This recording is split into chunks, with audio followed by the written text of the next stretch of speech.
Chapitre 5. Récit de Victor Doutrelot, 11 ans, frère de Yann. Ça sentait pas très bon vers les poubelles, mais au moins on marchait plus. Je me suis calée contre Max, dos contre dos, et on a essayé de se réchauffer en attendant que les grands décident quelque chose. J'ai fermé les yeux.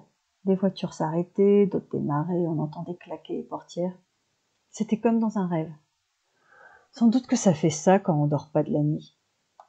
La veille, j'avais pleuré un peu au petit pont de pierre. J'aurais bien voulu être courageux, mais c'était plus fort que moi, j'ai pas pu m'empêcher. Pas à cause des pieds qui me faisaient mal, ni des orties, mais parce que je me disais, le premier qui pourra plus avancer, c'est toi. Et comme ils voudront pas t'abandonner, on s'arrêtera tous, on n'arrivera jamais à l'océan, et ce sera ta faute.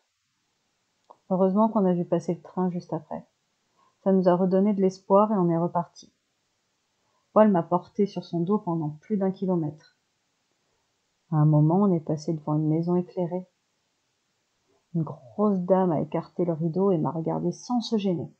« Tu veux ma photo ?» j'ai marmonné. « Quoi ?» a répondu Paul. « Rien, » je lui ai dit. Parce qu'il n'avait pas vu la dame, que c'était trop long à expliquer et que ça n'avait pas d'importance. Un peu plus loin, il est tombé en avant et il s'est mâché le genou. Il est comme ça, Paul. Il dit pas qu'il est fatigué, il attend de tomber et voilà. J'ai eu un peu honte et je me suis remis à marcher. Quand on est arrivé à Périgueux, il faisait jour et j'avais plus mal du tout. Les 2 barres rouges sur mes pieds étaient devenues noires, et un peu bleues aussi. Je crois que je me suis endormie aux poubelles. Il fallait en avoir envie vu comme ça puait, et le froid. Juste avant, Pierre a fait exprès une fente dans le sac en déchirant la couture avec ses mains.